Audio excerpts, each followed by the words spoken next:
All right, everybody, welcome back. Going to do a little bit more live trading using the wheel strategy today. I actually last night ended up getting assigned on a cash secured put I had open for Southwest Airlines. Trading symbol is love. I thought this would be a really good opportunity, even though I don't have a lot of buying power available right now.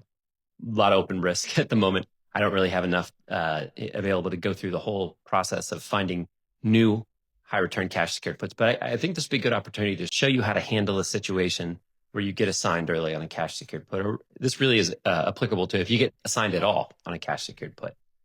So the first thing I do whenever I open up my trading account for the day, I just want anything that's already reached 80% profitability. I go ahead and try to close it, try to buy it back if I'm in a short position. And you'll see here, this FTI position is at 98% return, but I guarantee you this has extremely wide bid ask. So I can't really close that one out yet. It's saying its current price is a penny, but realistically, the bid ask spread is so wide, there's not even a point to try to close that one. And that happens occasionally. Let's see, I don't really see anything else that's nearing an 80% return. So this MGM, I missed this one on the first pass. It's 78. So current price at 21 cents. So I've put in an order, buy this back at 21 cents, buy to close, review order. So this will free up a little bit. It's 3,500 capital. Yeah. This will free up a little bit if I get filled on it. Oh, and I did. So it looks like I'm actually going to have some more buying power to go through on this call. So anyway, let's dive into this specific position with Southwest Airlines. So I had written, I'm going to bring up my wheel strategy tracker here. And if you look, my last activity here was on the 24th. I guess I did sell to open. On the 22nd, right? Sell to open, one contract with an 8/15 expiration at a $35.50 strike price for $77 in premium. That was a pretty lucrative at the time. I obviously found that position using the options scanner. And this buy to close, I had another contract open, but I actually closed it. So this is the one in question. 729, which is yesterday, I was assigned. So the actual price, I was assigned early too. Wow. August 15th expiration, I got assigned early. Yeah. Price took a pretty big dip here. If you look like last month, 5% in the last month. So that's why I ended up getting assigned so early. So I got assigned, right? But there was actually some slippage on the assignment. Even though my strike price was $35.50, it's not what I ended up paying for all 100 shares I bought. My average cost is $34.73. Right. So I now have 100 shares of Southwest Airlines that I paid more for than it's currently trading at. If you look at just a straight line calculation, it's like a 10.87% loss. That's not realized yet. Talk a lot about, you don't really count a loss until it's realized. I know there's some conflicting theories on that, but this is a campaign, right? You can see that since this love position has been open, right? There's been a lot of transactions that have taken place with it. It's not isolated to this one cash secured put that I was assigned on, right? So overall, since I've had this campaign open, made almost $187. It's a 5% actual return, 32% annualized return. And it shows, my average risk, days open. Well, if you look, so I have $87 gained total, right? On this 100 shares I now own, I've lost 376. But what this does in the wheel strategy tracker here that's really nice is that it's showing my break-even price is $33.63. What that's essentially doing is it's taking into effect all of the money that I've made from this campaign and saying, like, this is my adjusted cost basis. As long as I end up getting out of this campaign currently at above, selling these 100 shares at above $33.63, I will still break even, if not make a profit. So there's a couple different ways that I could manage that from here. Is I can turn around and sell a covered call on the 100 shares that I own. That is like basis of how the wheel strategy works, is when you're assigned, you turn around and sell a call. But I want to be sure that this is still a situation that I can get out of and a stock that I feel good holding. You don't want to hold on to a loser indefinitely. And so for that, keep in mind, always just try to keep track of what the fair value is. If you set your own fair value, that's fine. I just like to use Morningstar's fair values. And this was updated a week ago. All right. And it still says fair value is $35. That's still more then I paid for this 100 shares, right? So for me, I'm not going to sell a call at lower than 35. Now, at some point, if Morningstar adjusts the fair value to lower, I might consider doing it, but I'm going to trade love options. I want to sell a call. Obviously, not going to expire tomorrow, but maybe like 2 weeks out. We got to give this one some time to move. Probably not worth $4 in premium. Give it 2 more weeks out, 35, $11 in premium, maybe like September 16, 34, September 19th. Like this one actually is, you want to make sure it's worth your time that you're putting in to actually execute this contract. I'm going to get an extra dollar out of this. People are bidding 34, asking 38. If I come in at a $35, like get filled. Okay. Hopefully this gets filled here in a minute. We'll let that guy cook and we'll come back and revisit it. But this $35 that I'm getting here in premium, that's again going to lower, it's going to increase the total gain from this campaign. A wheel campaign is not one isolated event. It's all the transactions that take place within there.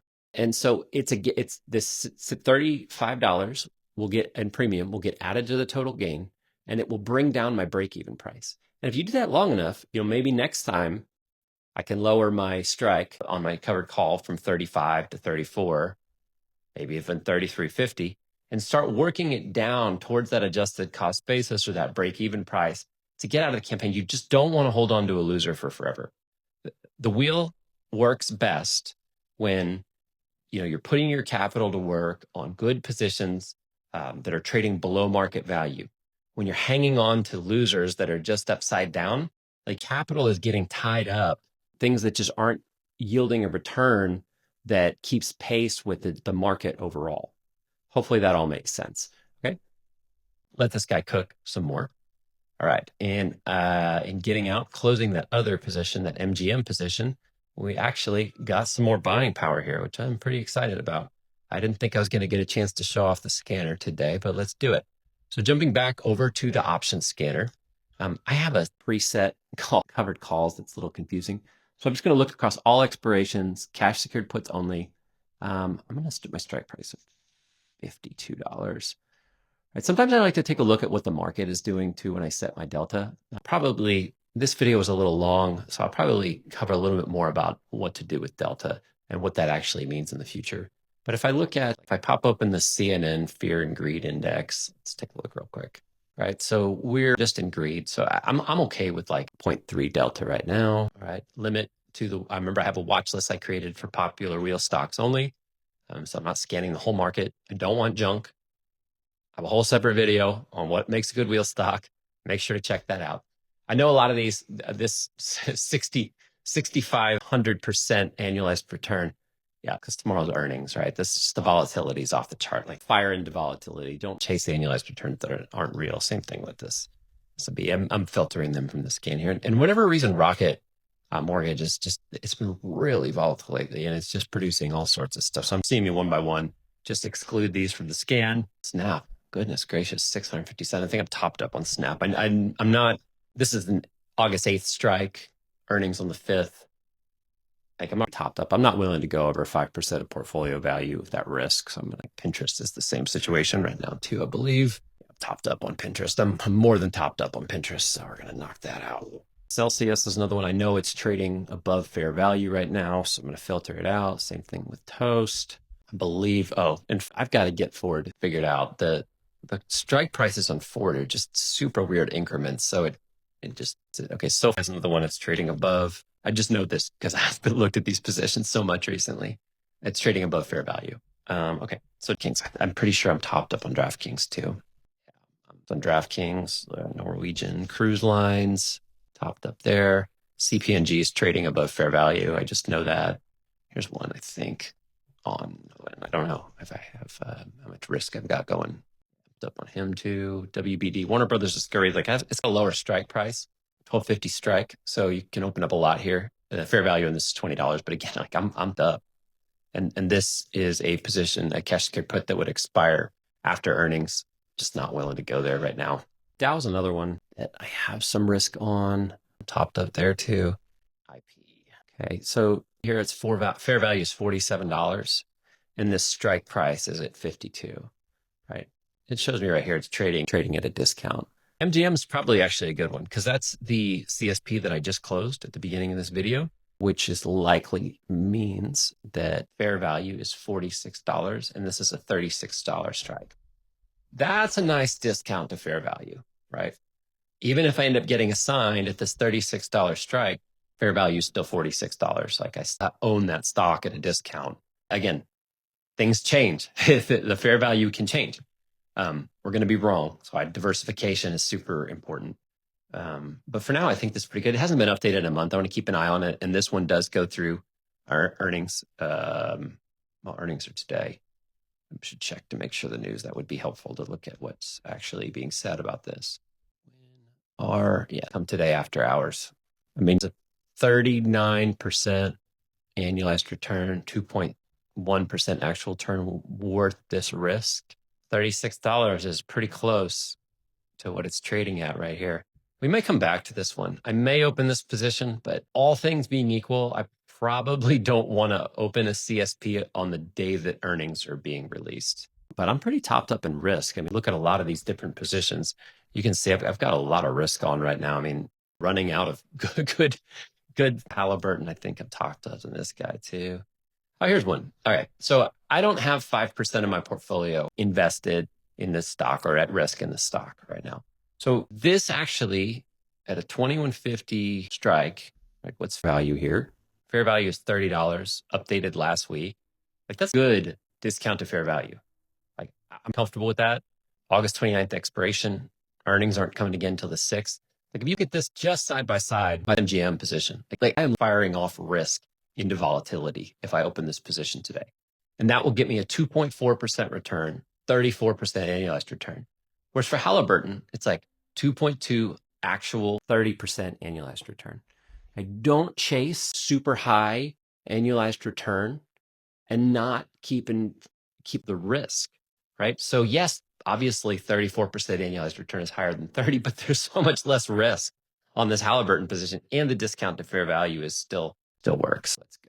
This cash secure put on the 29th at 2150 strike. Always verify the deltas, matches what you want. The premium we're actually looking for to here to this is 47. I just went up from 42 to 44 and back down again while we're doing this. So 47 is like split. I really want to get filled on this. I'm just going to do 46. Okay, that's just less than split the difference.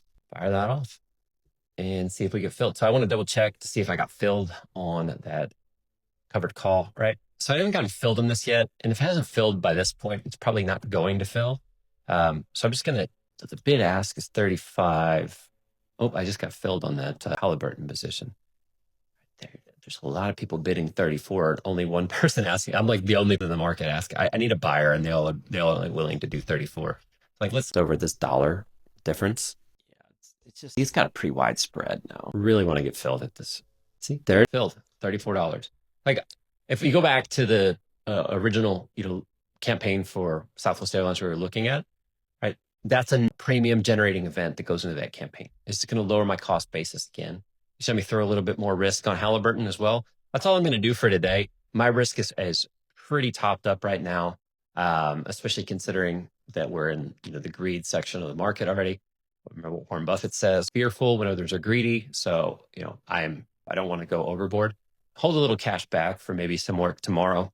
I do know that I have a lot of risk coming off of my books this Friday, and so we'll be able to put that capital to work pretty quickly too. All right. And again, hope this was helpful. Thanks everybody for tuning in, and make sure to subscribe.